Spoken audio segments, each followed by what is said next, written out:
So this is the complete revision of mole concept. और इस part में हम रिवीजन के साथ साथ कुछ इंपॉर्टेंट क्वेश्चंस भी देखेंगे, जिसपे बेसिकली वो स्टैंडर्ड क्वेश्चंस है, उसके ऊपर बेस्ड आप मल्टीपल क्वेश्चंस को कर सकते हैं। तो आइए सबसे पहला जो कॉन्सेप्ट हम सीखेंगे या फॉर्मूला जो रिवाइज करेंगे वो है कि मोलैरिटी और percentage W by percentage weight by volume और परसेंटेज वेट बाय वेट में रिलेशन। तो अगर आपको मोलैरिटी चाहिए परसेंटेज वेट बाय वॉल्यूम के टर्म्स में, तो मोलैरिटी होता है 10 into percentage weight by volume divided by molecular weight of solute. ठीक है। और अगर आपके पास percentage weight by weight given है, तब जो मोलैरिटी आप कैलकुलेट करिएगा वो आएगा 10 into percentage weight by weight into density divided by molecular weight of solute. तो इन दोनों में क्या डिफरेंस है? हाँ, कि जहां परसेंटेज वेट बाय वॉल्यूम आ रहा है वहां डेंसिटी नहीं आएगा, और जहां परसेंटेज वेट बाय वेट आ रहा है वहां डेंसिटी आएगा। ठीक है। तो ये मोलैरिटी निकालने का ये फॉर्मूला याद रखिएगा। डन। नेक्स्ट जो इंपॉर्टेंट फॉर्मूला है वो क्या है? मोलैलिटी और मोलैरिटी में रिलेशन। याद रखिएगा, मोलैलिटी को हम स्मॉल m से डिनोट करते हैं और मोलैरिटी को कैपिटल M से। तो मोलैलिटी होता है 1000 into molarity divided by 1000 into density minus molarity, ये क्या है? ये आपके पास मोलैरिटी है। ठीक है। Into molecular weight of solute. तो ये फॉर्मूला याद रखिएगा। अब इस पे कैसे क्वेश्चन बनता है सुनिए। आपको ऐसे क्वेश्चन देगा, an aqueous solution of ethanol has density इतना। आपको डेंसिटी दिया है इथेनॉल सॉल्यूशन का ग्राम पर ml में। मोलैरिटी आपको गिवन है 8 मोलर। तो आपसे पूछा है मोलैलिटी, यानी कि मोलैलिटी और मोलैरिटी में रिलेशन पूछा, और C2H5 का मॉलिक्यूलर वेट होता है 46। तो आप ये फॉर्मूला यूज करिएगा, molality is equal to molarity 1000 into molarity divided by 1000 into density minus molarity into molecular weight of solute. तो molecular weight of solute 46, molarity 8 और डेंसिटी ये गिवन है। आंसर पुट करिएगा, मतलब वैल्यू पुट करिएगा, answer आएगा। Next एक important relation होता है मोलैलिटी और मोल फ्रैक्शन में रिलेशन। ध्यान से सुनिएगा, मोलैलिटी इंटू मोल फ्रैक्शन में रिलेशन। तो मोलैलिटी जो लिखते हैं वो होता है मोल fraction of solute divided by mole fraction of solvent into 1000 upon molecular weight of solvent. याद रखिएगा। तो मोलैलिटी और मोल फ्रैक्शन में ये रिलेशन होता है। और आपको पता है कि अगर हम बात करते हैं सोल्यूट और सॉल्वेंट का मोल फ्रैक्शन, तो मोल fraction of solute plus mole fraction of solvent जो होता है वो आपको पता है 1 के बराबर होता है। तो अगर ये 1 के बराबर होता है तो आप यहां पे मोल फ्रैक्शन ऑफ सॉल्वेंट क्या लिख सकते हैं? 1 minus mole fraction of solute. तो ये इसका आप इसके बराबर लिख सकते हैं। डन। तो ये फॉर्मूला याद रखिएगा आप कि मोलैलिटी और मोल फ्रैक्शन में क्या रिलेशन होता है। यहां जो हम मॉलिक्यूलर वेट यूज करेंगे वो सॉल्वेंट का मॉलिक्यूलर वेट होगा। अब देखिए उस पे कैसे क्वेश्चन पूछता है मोलैरिटी और मोल फ्रैक्शन में रिलेशन। तो आपको बोला है एक्वस यूरिया सॉल्यूशन है 3 मोलर, यानी कि मोलैलिटी का वैल्यू आपको 3 मोलर गिवन है। ठीक है। और फिर आपसे पूछा है कि मोल फ्रैक्शन ऑफ यूरिया बताइए। तो यहां देखिए एक्वस मतलब ये वाटर है, और अगर ये वाटर है तो ये आपका सॉल्वेंट हुआ। ठीक है। और यूरिया क्या है? सोल्यूट है। ठीक है। तो आप रिलेशन क्या यूज करिएगा? Molality is equal to mole fraction of solute upon mole fraction of solvent into 1000 upon molecular weight of solvent. Solvent कौन है? वाटर। तो वाटर का मॉलिक्यूलर वेट होता है 18। और आपको पता है कि सोल्यूट प्लस सॉल्वेंट का मोल फ्रैक्शन वो 1 के बराबर आएगा। तो यहां पे हम मोल फ्रैक्शन ऑफ सोल्यूट को सब्सटीट्यूट कर सकते हैं, 1 minus mole fraction of solute. तो यहां ये रखिएगा। तो आपको बेसिकली यही यूरिया का मोल फ्रैक्शन निकालना है। तो आपको ये वैल्यू गिवन है, ये वैल्यू आपको पता है, तो यहां से आप कैलकुलेट कर सकते हैं। नेक्स्ट कुछ इंपॉर्टेंट पॉइंट सीखिए। अगर कहीं आपको क्वेश्चन में लिखा हुआ मिले 1 ग्राम एटम, अगर ऐसा लिखा हुआ मिले कि 1 ग्राम एटम, तो इसका मतलब होता है वो आपको 1 मोल एटम दिया है। ठीक है। अगर आपको कहीं दिखा मिले 1 ग्राम मॉलिक्यूल, तो आप इसको 1 मोल मॉलिक्यूल के बराबर करिएगा। तो क्वेश्चन में आपको डायरेक्ट दे देगा कि 1 ग्राम एटम यानी वो 1 मोल के बराबर है, 1 ग्राम मॉलिक्यूल यानी 1 मोल मॉलिक्यूल के बराबर है। तो ये पॉइंट याद रख लीजिएगा। फिर कभी कभी क्या करता है, आपको AMU का वैल्यू पूछता है। तो 1 AMU याद रखिएगा 1.67 इंटू 10⁻⁻24 ग्राम। और ये भी कुछ याद रखिएगा, 1 क्विंटल होता है 100 kg और 1 टन होता है 1000 kg।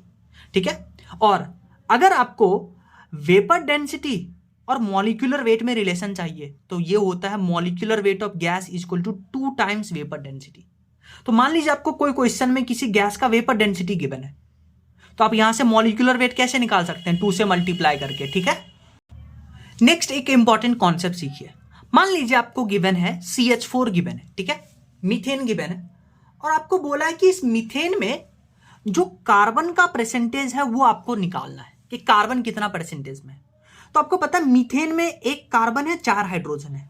एक कार्बन का एटॉमिक वेट होता है 12 ग्राम और 4 हाइड्रोजन, एक हाइड्रोजन का 1 ग्राम, तो 4 हाइड्रोजन का 4 ग्राम। तो अगर आपको परसेंटेज ऑफ कार्बन निकालना है तो आप कैसे निकालिएगा, सुनिए। परसेंटेज ऑफ कार्बन निकालने के लिए आप करिएगा कार्बन का मास डिवाइडेड बाय टोटल कंपाउंड का मॉलिक्यूलर वेट, 12 + 4 16 इंटू 100। और सिमिलरली अगर आपको हाइड्रोजन का परसेंटेज निकालना है तो आप निकालिएगा हाइड्रोजन का molecular weight 4 divided by total molecular weight into 100। तो अगर किसी कंपाउंड में एक एलिमेंट का परसेंटेज निकालना है, percentage of an element in A compound, तो क्या करिएगा, atomic weight of that element divided by total molecular weight of compound into 100 कर दीजिएगा। डन। नेक्स्ट हम सीखेंगे एम्पेरिकल फॉर्मूला और मॉलिक्यूलर फॉर्मूला में रिलेशनशिप, ठीक है। पहले तो आप याद रखिएगा कि मॉलिक्यूलर फॉर्मूला होता है n इंटू एम्पेरिकल फॉर्मूला। ये बहुत इंपॉर्टेंट रिलेशन है। ये आप क्या करिएगा, कभी कभी भूल जाइएगा, कभी कभी आपको लगेगा कि यहां एम्पेरिकल फॉर्मूला होगा, यहां मॉलिक्यूलर फॉर्मूला होगा, पर आप इसको डायरेक्ट याद रखिएगा। Molecular formula equal to n into empirical formula. तो यहां से n जो आएगा that is molecular formula mass divided by empirical formula mass. ये रिलेशन याद रखिएगा। दूसरा आपसे पूछता है, कभी कभी बोलता है कि मान लीजिए एक हाइड्रोकार्बन है, आपको बोलेगा, तो आपको पता है हाइड्रोकार्बन में कार्बन और हाइड्रोजन होता है, तो आपको क्या करता है, परसेंटेज देता है। मान लीजिए बोला कि एक हाइड्रोकार्बन में कार्बन का परसेंटेज है 80%, तो उसका एम्पेरिकल फॉर्मूला बताइए। तो अगर हाइड्रोकार्बन में कार्बन का परसेंटेज 80% है तो हाइड्रोजन कितना हो जाएगा, 20%।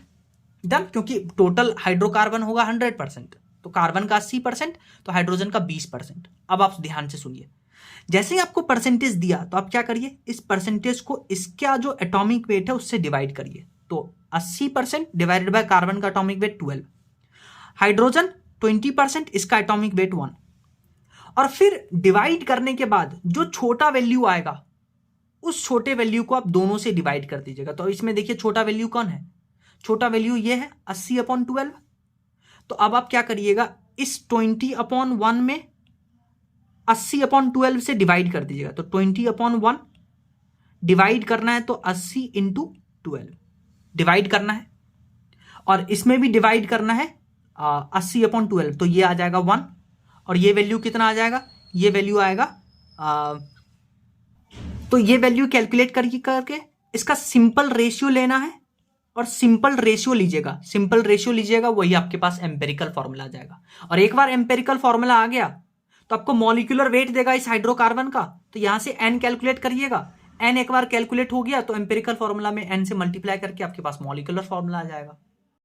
कुछ और इंपॉर्टेंट फॉर्मूला याद रखिएगा, जैसे आपको पता है इक्विवेलेंट वेट होता है molecular weight upon valency factor, ये आपको पता है। Equivalent weight equal to molecular weight upon valency factor, और नंबर ऑफ ग्राम इक्विवेलेंट होता है मास अपॉन इक्विवेलेंट वेट या वेट अपॉन इक्विवेलेंट वेट। और आप इक्विवेलेंट वेट ये रखिएगा तो आपको पता है मास अपॉन मॉलिक्यूलर वेट होता है मोल, तो यहां से नंबर ऑफ ग्राम इक्विवेलेंट आ जाएगा मोल इंटू वैलेंसी फैक्टर। एक ये formula, given mass divided by equivalent weight, और इक्विवेलेंट वेट का formula molecular weight upon valency factor. तो ये सब तरीका है कि मॉलिक्यूलर वेट एक कंपाउंड का आप कैसे कैलकुलेट कर सकते हैं।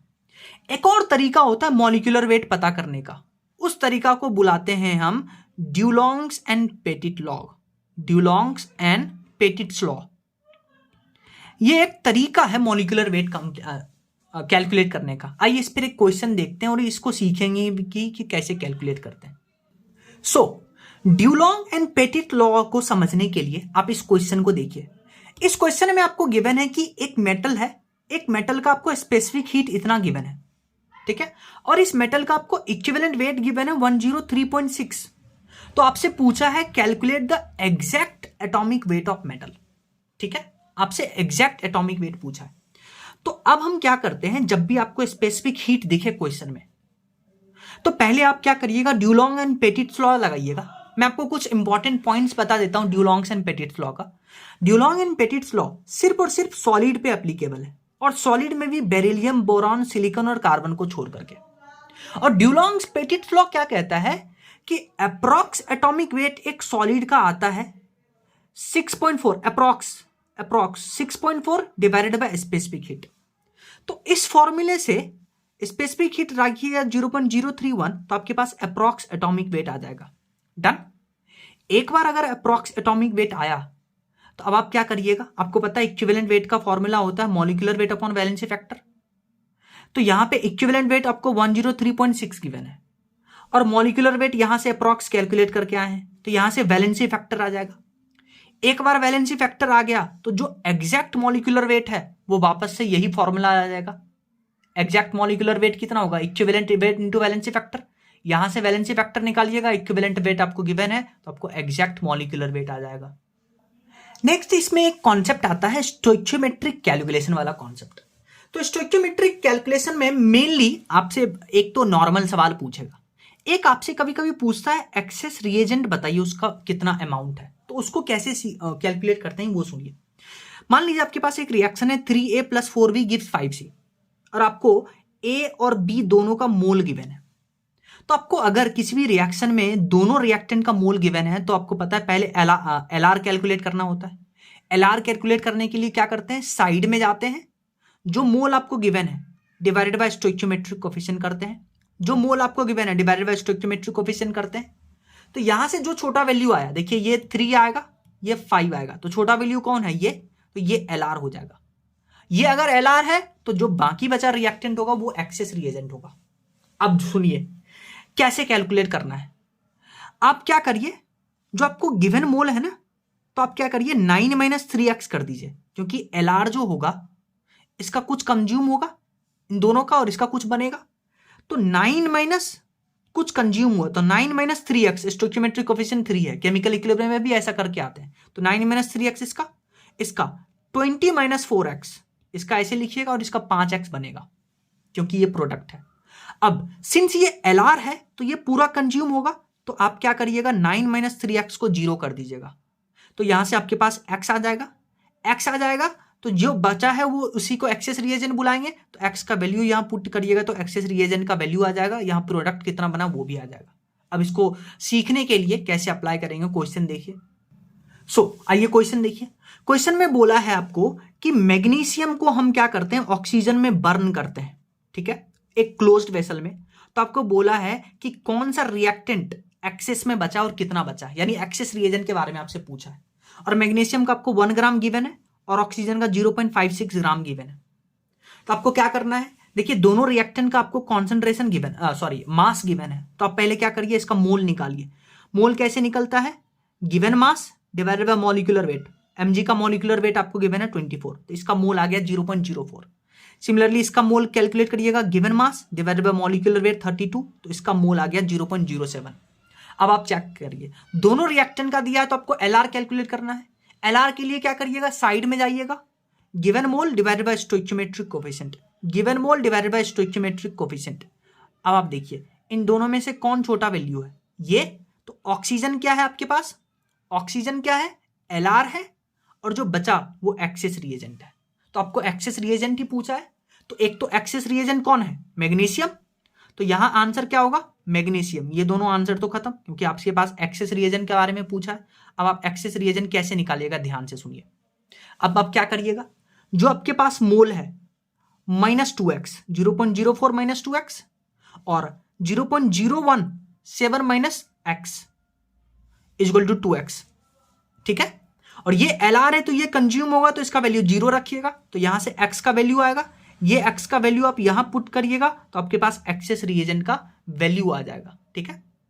एक बार आपके पास एक्सेस रिएजेंट आ गया, इसका कितना ग्राम है, तो आपके पास आंसर मिल जाएगा। तो ऑप्शन नंबर फर्स्ट। नेक्स्ट हमारे पास कॉन्सेप्ट आता है कॉन्सेप्ट ऑफ परसेंटेज प्यूरिटी। बहुत बार इस पे क्वेश्चन आया है, तो आइए सीखते हैं परसेंटेज प्यूरिटी को कैसे अप्लाई करते हैं। देखिए परसेंटेज प्यूरिटी का एक फॉर्मूला याद रखिएगा, weight of pure reactant divided by weight of impure reactant sample into 100। ये फॉर्मूला है, पर कैसे इसको अप्लाई करते हैं उसको सीखने के लिए एक क्वेश्चन देखिए। सो देखिए क्वेश्चन में क्या बोला है आपको। क्वेश्चन में बोला है what mass of 95% pure CaCO3। पहले आप क्या करिए, वीडियो पॉज करके क्वेश्चन रीड करिए, फिर मैं आपको इसका एक्सप्लेनेशन दूंगा।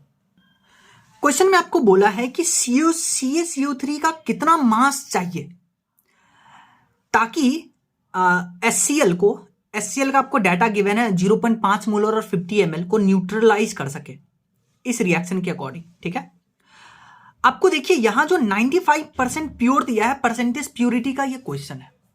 अब जैसे ही परसेंटेज प्योरिटी देखा तो आपको पता है परसेंटेज प्योरिटी का फॉर्मूला होता है weight of pure reactant divided by weight of impure sample into 100। अगर आपसे पूछा है व्हाट मास, तो यानी कि वो आपसे इम्प्योर सैंपल का मास पूछ रहा है। अब इम्प्योर सैंपल का मास पूछ रहा है, पर जब CaCO3 HCl के साथ रिएक्ट करेगा तो CaCO3 का कुछ मास रिएक्ट करेगा, और जितना वो रिएक्ट करेगा HCl के साथ वो प्योर मास के साथ रिएक्ट करेगा।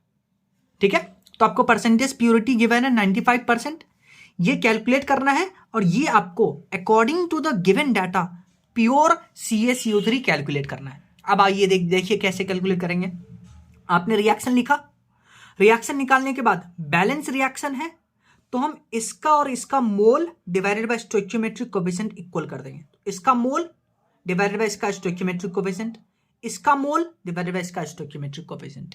देखिए HCl का आपको डाटा गिवन है 50 ml 0.5 मोलर। आपको पता है मोलैरिटी होता है मोल अपॉन वॉल्यूम, तो मोल निकाल के लिए मोलैरिटी इंटू वॉल्यूम, यानी 50 इंटू 0.5, पर 50 ml में है तो 1000 से डिवाइड करेंगे और डिवाइडेड बाय स्टोइकियोमेट्रिक कोएफिशिएंट, तो यहां से इसका मोल आ गया, और इसका mole given mass divided by molecular weight of CaCO3। Molecular weight of CaCO3 आता है 100, तो अब आपके पास देखिए मास ऑफ CaCO3 आएगा 1.25 ग्राम। ये जो 1.25 ग्राम है ये आपके पास प्योर मास है, किसका? CaCO3 का, जो कि HCl के साथ रिएक्ट कर रहा है। तो आपके पास प्योर मास आ गया। तो आपको समझ में आया प्योर मास क्या होता है? हाँ, जो रिएक्शन में पार्टिसिपेट करता है जितना मास, तो प्योर मास आ गया। परसेंटेज प्योरिटी आपको दे रखा है, इम्प्योर सैंपल का मास निकालना है, व्हाट मास मतलब, तो आंसर आएगा। अगेन एक क्वेश्चन देखिए ताकि और कॉन्सेप्ट अच्छा बने। परसेंटेज प्योरिटी का एक हमने फॉर्मूला पढ़ा था कि pure sample divided by impure sample into 100। एक परसेंटेज प्योरिटी का फॉर्मूला होता है actual yield divided by theoretical yield into 100। देखिए दोनों बात तो सेम ही है। एक्चुअल मतलब हाँ कितना बेसिकली रिएक्शन में यूज हो रहा है उसका पार्ट, और थियोरेटिकल मतलब कितना इम्प्योर सैंपल का। ठीक है, क्वेश्चन देखिए, आपको क्वेश्चन में बोला है कि 20 ग्राम ऑफ मैग्नीशियम कार्बोनेट, देखिए वो डिकम्पोज करता है हीटिंग करने के बाद, आपको बनाता है CO2 और MgO बनाता है, और MgO का आपको वेट गिवन है 8 ग्राम। तो आपसे पूछा है what will be the percentage purity of magnesium carbonate. तो परसेंटेज प्योरिटी के लिए आप ये फॉर्मूला यूज करिएगा, क्या है? Actual yield upon theoretical yield into 100। देखिए ध्यान से सुनिए, थ्योरेटिकल यील्ड क्या है पहले ये समझिए आप। थ्योरेटिकल यील्ड जो आप रिएक्शन में, जब आप रिएक्शन लिखते हैं बैलेंस रिएक्शन में, तो उसके एक मोल के कारण कितना यील्ड होता है वो हम लिखते हैं थ्योरेटिकल यील्ड। और एक्चुअल यील्ड क्या है? जो आपको क्वेश्चन में गिवन है मास, उसके अकॉर्डिंग। तो अब आप क्या करिए, पहले तो आप क्या करिए, इस जो आपके पास रिएक्शन गिवन है MgCO3 साथ में CO2 प्लस MgO, MgCO3 का मॉलिक्यूलर वेट होता है 84, MgO का होता है 40। तो अब आप क्या करिए, यहां पे आप पहले एक्चुअल यील्ड पता करिए। तो एक्चुअल यील्ड कितना है? 8 ग्राम है। ये जो आपको गिवन है कि 20 ग्राम से 8 ग्राम बनता है, ये तो एक्चुअल यील्ड है। पर आप थ्योरेटिकल यील्ड पता करिए। थ्योरेटिकल यील्ड कैसे पता करते हैं? MgCO3 का वेट होता है 84, तो 84 ग्राम MgCO3 से MgO कितना बनेगा? 40 ग्राम, क्योंकि उसका 1 मोल की बात कर रहे हैं, 40 ग्राम। तो 1 ग्राम से यूनिटरी मेथड से 40/84, और 20 ग्राम से कितना बनेगा? 40/84 इंटू 20, तो इतना ये बना। तो ये थ्योरेटिकल यील्ड है। तो आपके पास एक्चुअल यील्ड कितना है? 8 ग्राम, और थ्योरेटिकल यील्ड 800/84। तो यहां से आपके पास परसेंटेज प्योरिटी आ जाएगा 84%। नेक्स्ट ये क्वेश्चन देखिए, ये यूडियोमेट्री का क्वेश्चन है, पर बहुत सिंपल क्वेश्चन है, ध्यान से सुनिए। पहले वीडियो को पॉज करिए, क्वेश्चन रीड करिए, ठीक है। अब देखिए क्वेश्चन में आपको क्या बोला है, आपको बोला है कि फॉर्मिक एसिड और ऑक्सैलिक एसिड, तो ऑक्सैलिक एसिड होता है H2C2O4 और फॉर्मिक होता है। तो बोला है कि फॉर्मिक एसिड और ऑक्सैलिक एसिड इन दोनों को क्या करते हैं, कॉन्सेंट्रेटेड H2SO4 के साथ ट्रीट करते हैं। ठीक है, फॉर्मिक एसिड का आपको पास मास गिवन है और ऑक्सैलिक एसिड का भी मास गिवन है। तो ध्यान से सुनिए, जब भी फॉर्मिक एसिड को H2SO4 के साथ रिएक्ट करवाते हैं तो वाटर बनता है और साथ में कार्बन मोनोऑक्साइड गैस बनता है, और ऑक्सैलिक एसिड का वाटर, कार्बन मोनोऑक्साइड, साथ में CO2 बनता है, याद रखिएगा। तो आपको बोला जब हम रिएक्ट करवाते हैं तो जो गैस बनता है मिक्सर में उसको हम पास करवाते हैं KOH के साथ में। तो आपको बोला है कि जो प्रोडक्ट बना उसका कितना वेट बना वो पता करना है। तो पहले आप ध्यान से सुनिए, आपके पास फॉर्मिक एसिड का मास गिवन है तो आप इसका मोल निकालिएगा, given mass divided by molecular weight of formic acid, तो आपको इतना मोल आएगा। तो अब आप देखिए सब रिएक्शन और प्रोडक्ट का कोफिशिएंट है 1, तो अगर इसका 0.05 मोल है तो CO का कितना मोल बनेगा, 0.05। सिमिलरली जब आप ऑक्सैलिक एसिड का रिएक्शन करवाइएगा H2SO4 के साथ में तो इसका मोल निकालना पड़ेगा, given mass divided by molecular wait होता है ऑक्सैलिक एसिड का 90, तो इसका इतना मोल आ गया। तो इतना मोल से सबका स्टोइकियोमेट्रिक कोफिशिएंट 1 है तो CO का इतना मोल और CO2 का इतना मोल बनेगा। अब आप ध्यान से सुनिए, जो H2SO4 होता है ये एक डिहाइड्रेटिंग एजेंट होता है। अगर ये डिहाइड्रेटिंग एजेंट है तो ये क्या करेगा, पानी को एब्जॉर्ब करेगा। तो जो प्रोडक्ट में पानी बन रहा है उसको तो एब्जॉर्ब करवा दीजिए H2SO4 के साथ में, ठीक है।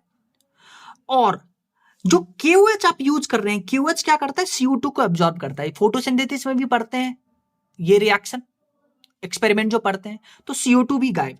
अब आप देखिए प्रोडक्ट में क्या बचा, CO और CO, क्योंकि ये दोनों तो कंज्यूम हो गया, ये कंज्यूम हो गया तो CO बचा। यहां से CO का मोल आया था 0.05, यहां से आया था 0.05, तो मोल ऑफ CO कितना आया 0.1 मोल, और मॉलिक्यूलर वेट होता है 28। तो मास निकालने के लिए आप ये फॉर्मूला यूज करिएगा, mole given mass divided by molecular weight. तो मास के लिए मोल इनटू मॉलिक्यूलर वेट आपके पास मास आ जाएगा।